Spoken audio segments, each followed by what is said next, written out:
Assalamualaikum warahmatullahi wabarakatuh. Alhamdulillahirrabbilalamin. Wassalatu wassalamu ala asrofil anbiya'i wal mursalin Sayyidina wa maulana Muhammadin alaihi washabihi ajma'in amma ba'du. Sebelumnya perkenalkan, nama saya Fiantika Mutiara Rahman dengan NIM 2082442. Di sini saya akan mengulas mengenai materi yang sudah teman-teman sampaikan di minggu-minggu sebelumnya. Oke, baik, langsung saja. Pengantar metodologi studi Islam. Metodologi studi Islam adalah cara ilmiah untuk meneliti dan memahami Islam secara mendalam. Tidak hanya dilakukan oleh umat Islam, tetapi juga oleh peneliti dari luar Islam, sehingga menghasilkan berbagai tafsir dan pemahaman. Kajian ini mencangkup ajaran, sejarah, budaya, dan praktik kehidupan umat Islam. Tujuannya agar kajian Islam menjadi sistematis, kritis, dan terelevant dengan perkembangan zaman.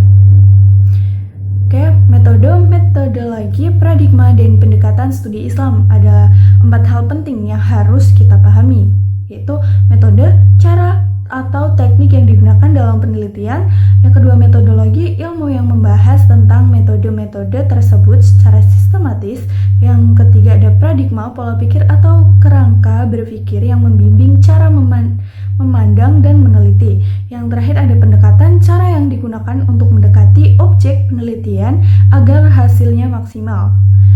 Lalu ada urgensi mempelajari metodologi studi Islam. Mengapa kita perlu mempelajari metodologi studi Islam? Karena untuk meningkatkan kualitas iman dan ketakwaan kita, lalu memperkaya wawasan dan pengetahuan tentang Islam, dan membangun kepribadian yang islami, yang kuat dan berakhlak mulia.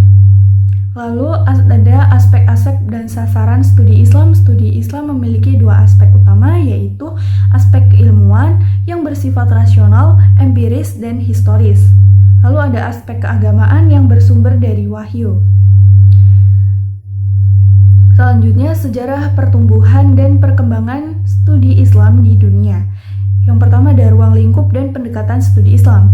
Kajian Islam itu memandang Islam sebagai doktrin mutlak, sebagai gejala budaya dan kreasi manusia terkait agama, serta sebagai interaksi sosial umat Islam. Lalu yang kedua ada faktor pembeda pada pola perkembangan Islam.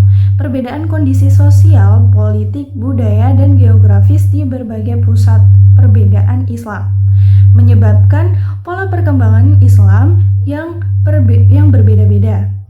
Seperti faktor internal, yaitu seperti dinamika kepemimpinan, ajaran, dan intelektual, serta faktor eksternal seperti interaksi dengan budaya lokal dan kekuasaan politik, turut membentuk berbagai pola perkembangan.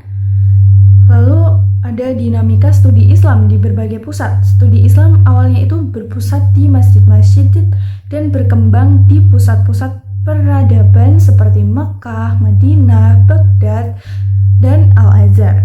Setiap pusat itu memiliki karakteristik kajian yang berbeda, mengadopsi metode dan mendekatkan yang sesuai dengan kondisi lokal dan periode sejarah.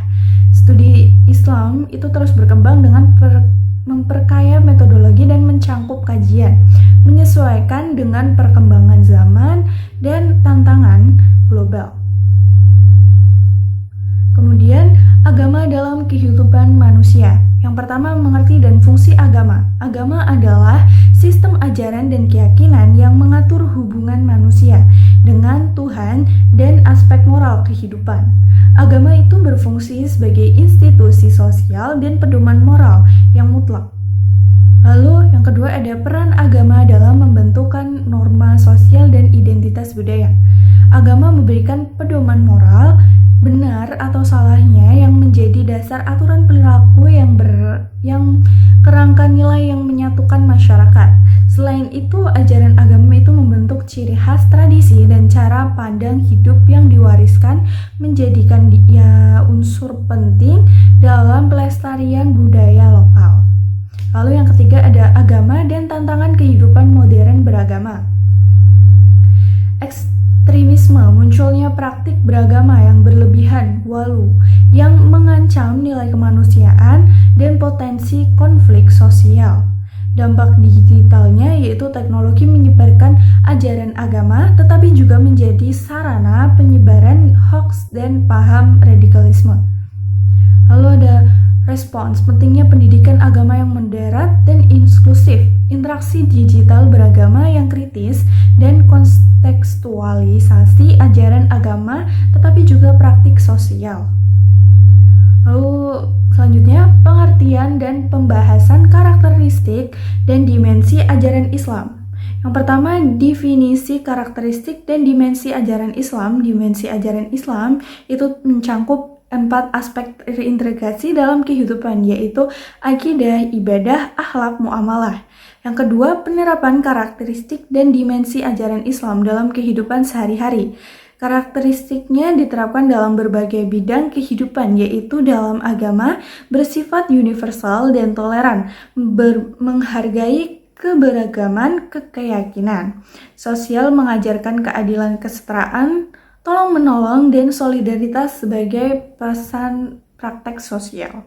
Lalu ekonomi bersumber dari Allah, menekankan keadilan dan keseimbangan, serta menolak pemisahan urusan dunia dan agama. Pekerjaan di bidang berbagai ibadah jika dilakukan dengan niat ikhlas, profesional, dan bermanfaat bagi masyarakat. Faktor-faktor yang mempengaruhi pemahaman terhadap ajaran Islam dipengaruhi oleh berbagai faktor. Di antaranya yaitu pengaruh sosial, faktor pengalaman, faktor kebutuhan, Lalu kemudian penelitian agama dan penelitian keagamaan. Penelitian agama adalah usaha ilmiah yang sistematis dan objektif untuk menambah pengetahuan. Penelitian agama tidak meneliti kebenaran teknologis yang mutlak, wahyu atau doktrin, tetapi meneliti manusia yang menghayati dan meyakini agama dalam konteks sosiokultural. Lalu yang kedua, perbedaan penelitian agama dan keagamaan. Perbedaan utamanya itu terletak pada fokus kajiannya. Penelitian agama fokus pada doktrin, substansi, atau materi agama seperti akidah, fikih, kalam, termasuk sumber ajaran, tafsir, ilmu hadis, usul fikih. Wahyunya bersifat absolut dan mutlak. Sedangkan penelitian keagamaan, keagamaan fokus pada agama sebagai gejala sosial, produk interaksi sosial, atau praktik perilaku manusia beragama, seperti ritual, budaya, dan perananta sosial. Wilayahnya bersifat relatif, nisbi, dan berubah. Yang ketiga ada model penelitian agama. Berdasarkan tujuannya, terdapat model eksploratif, deskriptif, historis, korelasional, dan eksperimen. Berdasarkan metode ilmiahnya, pendekatan sosiologis biasanya metode yang digunakan cenderung meminjam dari ilmu sosial, sosiologi, antropologi, psikologi. Ini meliputi analisis sejarah, analisis lintas budaya, observasi partisipatif, riset survei, dan analisis isi. Pemikiran Islam universal, eksklusif, dan inklusif, serta relevansi dan di era modern. Konsep universal, Islam berarti risalah Islam diperuntukkan bagi seluruh umat manusia, ras, bangsa, bersifat menyeluruh dan mencangkup semua konsep universal, bersumber dari tauhid, keesaan Allah yang mengasahkan kesatuan umat manusia tanpa diskriminasi suku, ras, atau pangkat. Yang kedua, tantangan menerapkan prinsip fundamental Islam. Penerapan nilai-nilai dasar Islam di era modern menghadapi berbagai tantangan utama, yaitu teknologi, kesenjangan akses, dan rendahnya literasi digital di lembaga pendidikan Islam, menghambat penerapan metode pembelajaran modern. Lalu ada kurikulum sosial, budaya, dan sebagainya. Lalu berikutnya perbedaan Islam eksklusif dan inklusif.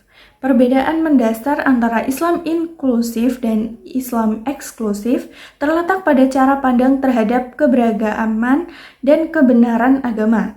Islam inklusif mengacu pada pemahaman yang terbuka, toleran, dan menghargai keragaman serta perbedaan, termasuk terhadap pemeluk agama lain, dengan mengedepankan nilai-nilai seperti toleransi, as-samuh, dan kerjasama Ats-Amwon, serta berfungsi membangun dialog dan harmoni sosial. Sebaliknya, Islam eksklusif memandang Islam sebagai satu-satunya agama yang benar secara total, di mana klaim kebenaran Islam dipandang mutlak dan sistem nilai lain dianggap salah, yang mana sikap ini dapat memicu fanatisme sempit, intoleransi, perpecahan, bahkan konflik sosial.